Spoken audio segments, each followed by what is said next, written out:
This heartfelt corporate drama set in the American West reveals the human pressure behind big money decisions, the quiet courage it takes to speak up, and how doing things the right way can transform a room full of egos.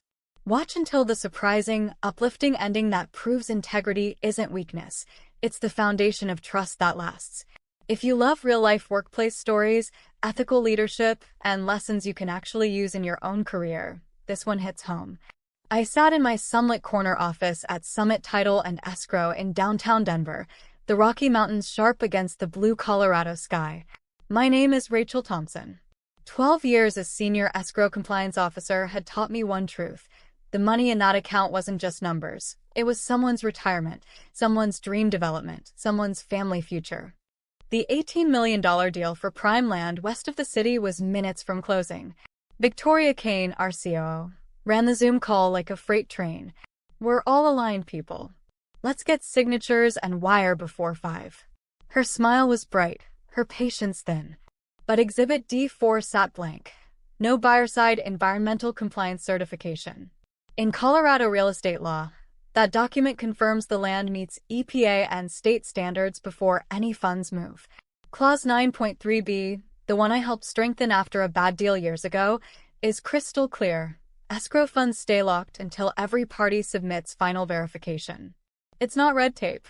It's the safety net that stops a buyer from inheriting hidden contamination or a seller from facing million-dollar lawsuits later.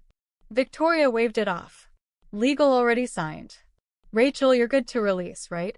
I felt the familiar knot in my stomach. My late husband lost our savings in a rushed Florida closing.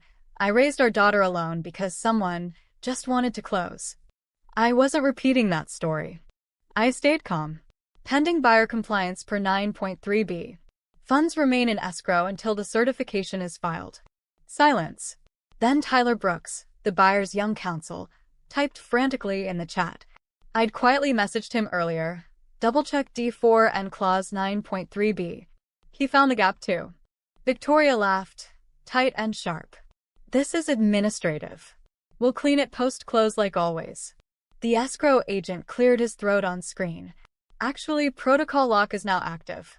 No release without custodial endorsement. Richard Caldwell, the lead investor whose family had ranched these lands for generations, leaned forward. Rachel's right. We don't cut corners on Colorado soil. Megan, Rachel, you oversee the fix. Victoria's face went pale. For the first time, she looked at me, really looked, not as furniture, but as the woman holding the keys. We paused the call. 2 hours later, the missing certification arrived, properly executed.